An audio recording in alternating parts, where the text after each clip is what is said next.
unaweza kuta kuna tabia ambayo imekuja siku hizi ya watu wa familia kukulania mabibi. Hii ni laana ambayo inazidi kukula sisi wa Afrika. Kwa sababu kulingana na tamaduni za Kiafrika, hauwezi na haiwezekani wewe kulala na bibi ya ndugu yako ambaye umezaliwa na yeye kwa tumbo moja. Hiyo ni dhambi, ni laana, na consequences za kufanya hivyo zinaweza kuendelea kukula kizazi chako hadi kile kizazi cha 7. Ni makosa sana kufanya kitu kama hiki. Kuna mambo mengine kwa familia. Kwa mfano, unaweza pata vijana wameoa, labda kijana ameoa bibi na labda ni kijana mmoja anafanya kazi mbali.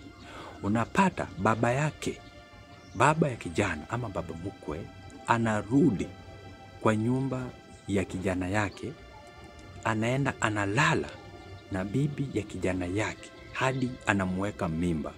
Inafika pahali kijana anaamua kumwachia huyo mke. Hii ni laana ambayo huyu baba amewekea mtoto wake pamoja na mke wake pamoja na yule mtoto ambaye amezaliwa kwa njia ya aina hiyo. Kuna wakati ambapo mandugu pengine inaweza kukubalika under some circumstances. For example,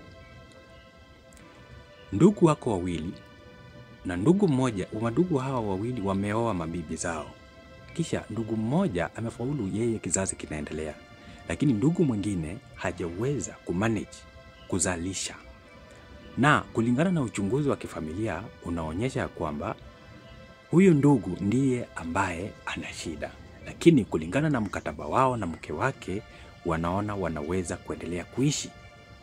Hapa iwapo huyu ndugu mwenye huyu mke anaweza, yeye mwenyewe anaweza kuongea na mke wake wakaelewana kwamba ndugu yake aje afanye kizazi kiweze kuendelea, inaweza hezekana.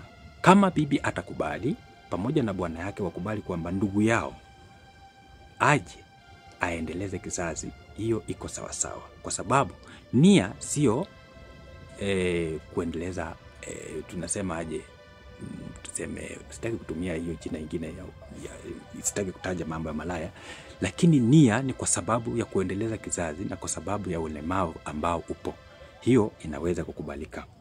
Sababu ya pili ambayo inaweza fanya ndugu kulala na mke wa ndugu yake ni kwamba huyu ndugu amefariki na bibi amebaki kwa boma, na kulingana na tamaduni zetu za Kiafrika, huyu mke alitolewa mahari na huyu mke haonyeshi nia yoyote ya kwenda kwao, anataka kukaa hapa.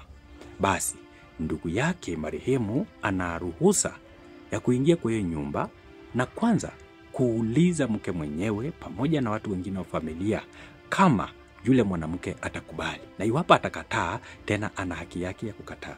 Lakini kama yule mwanamke ataweza kukubali, basi huyu mwanaume ataingia pale, na wale watoto ambao watazaliwa hawatakuwa wake, bali ni watoto wa marehemu ambaye aliaga. Hiyo tu peke yake ndio inakubalika. Lakini kama wewe unakulia ndugu yako bibi na yuko safarini, ujue unafanya dhambi na unafanya makosa kulingana na tamaduni zetu za Kiafrika. Na nyinyi mandugu wawili kama mko hai na mnakula mke mmoja, na kisha mnafika pahali mnakatana nyama, mnakula, mnashirikiana pamoja, mnafanya vitu, wewe ambaye unakulia mwenzako bibi, ndugu yako bibi, hausemi chochote, na yule mwingine hana habari kama wewe huwa unakula bibi yake, mjue kwamba familia yenu ninyi wenyewe mumeiharibu. Vile vile kama wewe ni baba ambaye unaingia kwa nyumba ya kijana yako unakula bibi yake, ujue umewacha laana kwa hiyo nyumba.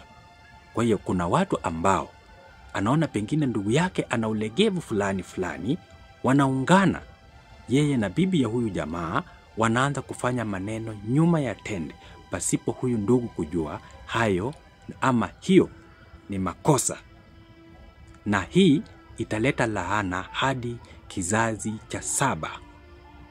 Na hiyo ndio utamaduni wetu wa Kiafrika. Mandugu wawili ambao wako hai hawapaswi kushare mwanamke mmoja.